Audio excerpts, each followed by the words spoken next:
شیرها تنها گربه‌سانانی هستند که نر و ماده تفاوت ظاهری آشکاری دارند. شیر نر یال دارد ولی ماده ندارد. اما یک استثناء هم وجود دارد. شیرهای نر کنیا یال ندارند. زیستشناسان هنوز هم علت آن را نمی‌دانند. شیرهای ماده فصل جفتگیری خاصی ندارند و چند بار در سال این کار را انجام می‌دهند.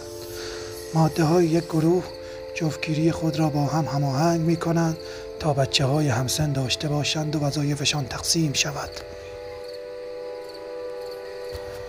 دوران بارداری شیرهای ماده 110 روز است و بچه‌ها کوچک و آسیب پذیر به دنیا می‌آیند.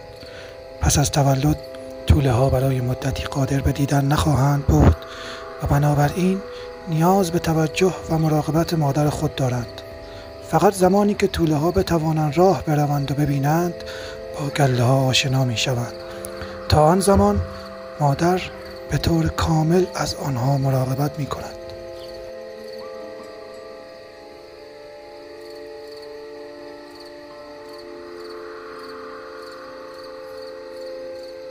شیرهای ماده وقتی آماده زایمان می‌شوند گله خود را ترک می‌کنند و اغلب بیشه‌زارها یا چاله‌ها را برای این کار انتخاب می‌کنند، دور از چشم و به دور از خطر شکارچیان در کمین.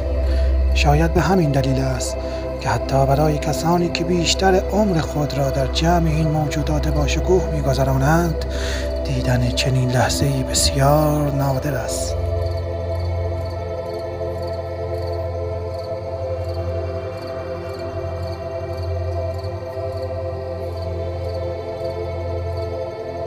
شیرها به طور متوسط در طبیعت 12 سال و حد اکثر 16 سال و در قفس تا 25 سال عمر می کنند. بیشتر نرها و ماده ها از 3 سالگی آماده جفتگیری هستند.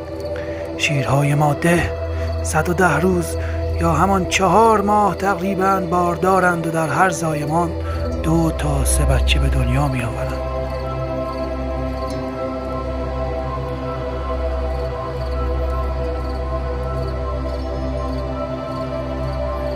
شیرهای ماده شکارچیان اصلی گروه هستند.